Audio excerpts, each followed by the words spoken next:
Assalamualaikum warahmatullahi wabarakatuh. Untuk responsi ke-14 ini akan dibahas mengenai materi pengantar GLM, Generalized Linear Model. Outline dari paparan materi ini yang pertama adalah mengenai komponen dari GLM, selanjutnya adalah penduga kemungkinan likelihood, yang ketiga adalah keluarga eksponensial, dan yang keempat adalah algoritma dari Newton-Raphson Fisher scoring.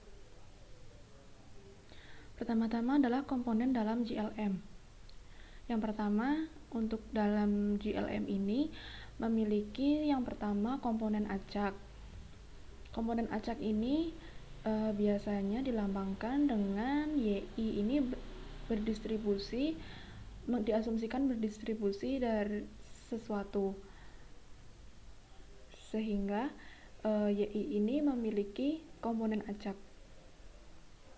Kedua adalah komponen sistematik yang dilambangkan dengan lambang ini sama dengan beta 0i ditambah sigma beta 1i kali x1i.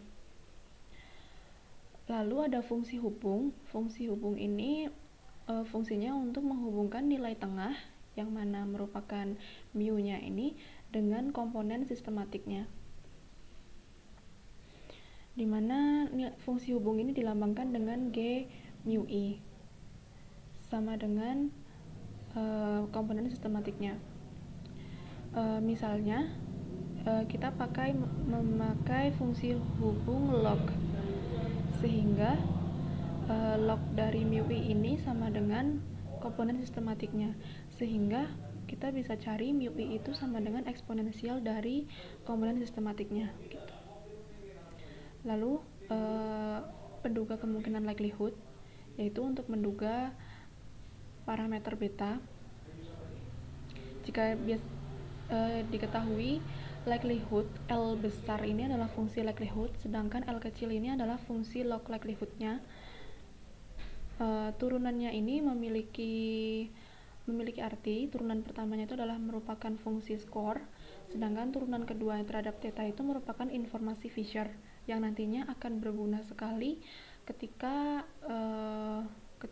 solusinya itu ternyata tidak membentuk solusi terbuka, tidak membentuk solusi tertutup, namun membentuk solusi terbuka, sehingga diperlukan metode numerik seperti Newton-Raphson yang perlu didekati dengan skor Fisher ini. Penduga kemungkinan maksimum ini adalah memaksimumkan L kecil theta atau I theta atau informasi Fisher-nya kita maksimumkan dengan menyelesaikan S theta atau turunan pertamanya ini disamadankan terhadap 0. Lalu kemudian ada topik mengenai keluarga eksponensial. Karena pada GLM ini galat tidak harus berdistribusi normal, dapat berupa sebaran apapun, yang penting harus masuk ke dalam keluarga eksponensial. Nah, di sini apabila galat itu tidak berdistribusi normal, bisa jadi y-nya juga tidak berdistribusi normal, sehingga bisa jadi dia itu berdistribusi yang lain, tetapi masih masuk ke dalam keluarga eksponensial. Selain itu, bisa jadi juga penduga beta ini tidak closed form, yaitu membentuk solusi tertutup, sehingga perlu metode numerik untuk menyelesaikan masalah. Contoh dari keluarga eksponensial itu misalnya ada normal, gamma, eksponensial, Poisson, binomial negatif.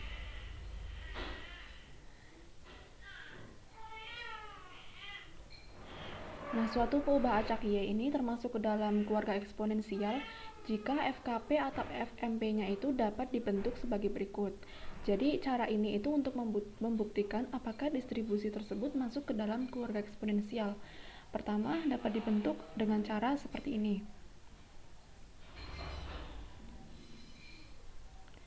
Nah, seperti ini, di mana jika terdapat satu parameter, maka dapat dibentuk yang untuk bentuk pertama ini, di mana apabila ingin kita cari nilai harapannya, tapi nilai harapan dari AY bukan nilai harapan dari Y-nya, namun dari AY-nya, Itu rumusnya itu sama dengan negatif C aksen theta per B aksen theta. Sehingga di sini belum tentu AY itu merupakan Y-nya. Sehingga cukup sulit apabila ingin dicari nilai harapan dari Y itu sendiri. Dan untuk ragam dari AY itu sama dengan B aksen, jadi turunan kedua dari B theta, turunan pertama dari C theta dikurangi turunan pertama dari B theta dikali turunan kedua dari C theta, lalu dibagi dengan turunan pertama dari B theta dipangkatkan 3. Untuk informasi scores itu adalah sebagai berikut. Apabila sudah dibentuk seperti ini, maka kita bisa cari informasi skornya. Lalu informasi Fisher-nya juga bisa kita cari. Jadi ya nanti akan diuraikan mana yang AY, mana yang B theta, mana yang C theta, mana yang DY. Nah, nanti kita bisa masukkan ke dalam rumus-rumus ini. Nah, bisa juga dibentuk ke dalam bentuk seperti ini. Ini bisa untuk 2 parameter. Itu bisa dibentuk seperti ini. Atau jika bentuk seperti ini juga bisa dipakai untuk 1 parameter saja dengan menganggap bahwa variabel P tetap atau konstan. Untuk nilai harapannya, dia bisa langsung mencari nilai harapan dari Y. Jadi langsung to the point ke Y-nya. Kalau yang bentuk yang sebelumnya itu adalah mencari nilai harapan dari AY. Jadi kalau nilai AY ini bukan Y, itu bisa bermasalah. Maksudnya akan susah untuk mencari nilai harapan dari Y itu sendiri. Sedangkan untuk bentuk kedua ini bisa langsung dicari untuk nilai harapan dari Y, yang mana itu merupakan turunan pertama dari B theta. Untuk ragam Y-nya itu adalah AP dikali turunan kedua dari B theta. Untuk informasi skornya itu adalah sebagai berikut, dan informasi Fisher-nya itu adalah sebagai berikut, di mana komponen-komponennya ini merupakan komponen yang sudah dibentuk ke dalam bentuk ini. Nah, contohnya itu adalah kita ingin mengidentifikasi apakah distribusi Poisson ini masuk ke dalam keluarga eksponensial. Nah, FKP dari Poisson itu adalah sebagai berikut. Itu kuncinya itu adalah kita mengeksponensialkan semua bagian sehingga terbentuk seperti ini. Sehingga akan bisa dibentuk seperti ini dan bisa kita bentuk seperti ini. Nah, ini kita bisa identifikasi mana yang merupakan AY, mana yang merupakan B mu, mana yang merupakan C mu, mana yang merupakan DY. Nah, di sini yang merupakan AY itu adalah Y. Sedangkan yang merupakan B mu itu adalah ln mu. Yang merupakan C mu itu adalah negatif mu. Dan yang merupakan DY itu adalah negatif ln Y faktorial. Sehingga di sini terbukti bahwa Poisson merupakan keluarga eksponensial karena dia bisa kita bawa ke dalam bentuk tersebut. Untuk mencari nilai harapan dan ragamnya, kita bisa mencari turunan pertama dari B mu itu adalah 1 per mu. Untuk turunan kedua dari mu ini adalah negatif 1 per mu kuadrat. Untuk turunan pertama dari C mu itu adalah negatif 1, turunan keduanya itu adalah 0. Jadi kita cari ini apabila ingin mencari nilai harapan dan ragamnya, cari terlebih dahulu ini agar lebih mudah. Lalu bisa dicari nilai harapan. Nah, di sini kebetulan AY-nya itu adalah sama dengan Y, sehingga kita bisa cari nilai harapan dari Y secara langsung, dimana adalah sama dengan negatif turunan pertama dari C mu dibagi turunan pertama dari B mu. Itu sama dengan negatif 1 per 1 per mu, itu sama dengan mu. Nah, sesuai dengan nilai harapan dari Poisson itu sendiri. Dan ragam dari Y itu bisa kita cari juga dan menghasilkan itu sama dengan mu. Jadi sama seperti ragam dari Poisson. Lalu untuk contoh kedua itu kita ingin mengidentifikasi apakah distribusi normal ini masuk ke dalam keluarga eksponensial, di mana distribusi normal itu memiliki FMP sebagai berikut. Seperti biasa, kita bentuk FMP-nya ini ke dalam bentuk eksponensial semua. Nah, dibentuk seperti ini terlebih dahulu, lalu bisa kita gabungkan menjadi seperti ini. Kita identifikasi, kita ubah dulu bentuknya agar bentuknya itu selaras dengan bentuk yang tadi itu. Nah, di sini sudah mirip, hanya kita perlu mengidentifikasi saja mana yang merupakan B mu, mana yang merupakan A sigma kuadrat, mana yang merupakan CY sigma kuadrat, begitu. Dan di sini yang merupakan B mu ini adalah setengah dari mu kuadrat, sedangkan A sigma kuadrat itu sendiri adalah sigma kuadrat itu sendiri. Untuk CY sigma kuadrat itu sama dengan bentuk yang ini, bentuk yang belakangnya ini. Nah, di sini terbukti bahwa distribusi normal itu merupakan keluarga eksponensial karena bisa kita bawa ke dalam salah satu dari dua bentuk tadi. Nah, di sini akan dicari nilai harapan dan ragamnya dari Y.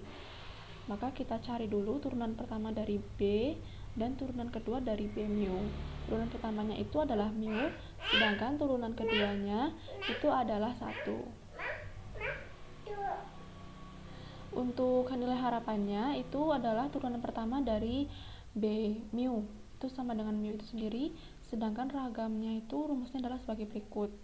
Sehingga ragamnya itu adalah 1 dikali sigma kuadrat, itu sama dengan sigma kuadrat. Jadi sesuai ya dengan sifat dari distribusi normal, yang mana nilai harapannya itu memang mu dan ragamnya itu memang sigma kuadrat.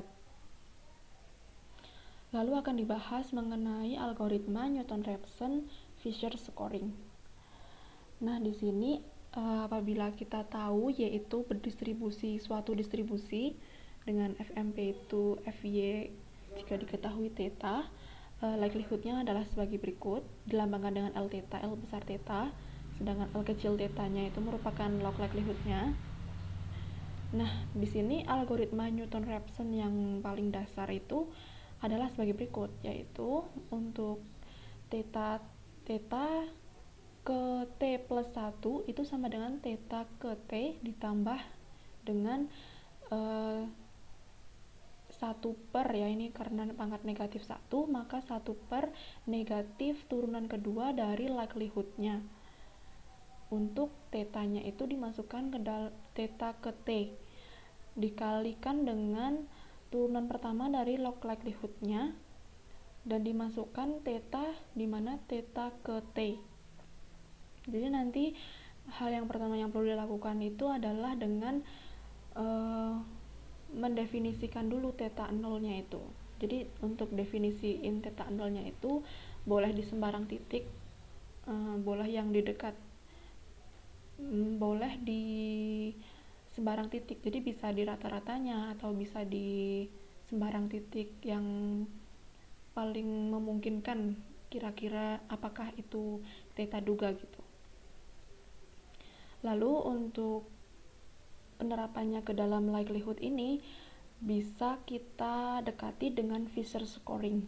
Jadi dengan nilai skor itu dan melalui informasi Fisher itu adalah sebagai berikut, di mana untuk iterasinya itu adalah dengan theta ke T plus 1 ini sama dengan theta ke T ditambahkan dengan informasi Fisher pangkat negatif 1 dikalikan dengan nilai skornya, nilai skor ke T. Nah, karena tadi informasi Fisher itu merupakan turunan kedua, negatif turunan kedua, dan nilai skornya ini merupakan turunan pertama, jadi sesuai ya dengan definisinya. Nah, kalau kita udah bentuk tadi ke dalam bentuk keluarga eksponensial tadi kan kita bisa tahu bentuk dari informasi feature-nya tanpa harus menurunkan, dan bentuk dari fungsi skornya tanpa harus menurunkan. Jadi bisa langsung dimasukkan mana yang A, mana yang B, mana yang C ke dalam rumus informasi feature sama fungsi scoring ini. Nah, berikut ada latihan soal yang dapat teman-teman kerjakan. Sebenarnya ada beberapa soal yang memang tidak terlalu nyambung dengan materinya karena cukup sulit untuk mencari soal yang memang yang karena ini materi baru, jadi cukup sulit untuk mencari soal yang nyambung gitu dengan materinya. Jadi tapi bisa jadi yang saya keluarkan ini juga bisa jadi keluar nantinya di ujian. Jadi harapannya teman-teman jangan tidak mengerjakan, tapi tetap dikerjakan untuk latihan soal, sehingga apabila nanti memang keluar, teman-teman dapat memahami dan sudah tahu bagaimana cara menangani persoalan tersebut. Nah, sekian presentasi dari saya. Apabila ada salah dalam berkata, saya mohon maaf. Cukup sekian. Wassalamualaikum warahmatullahi wabarakatuh.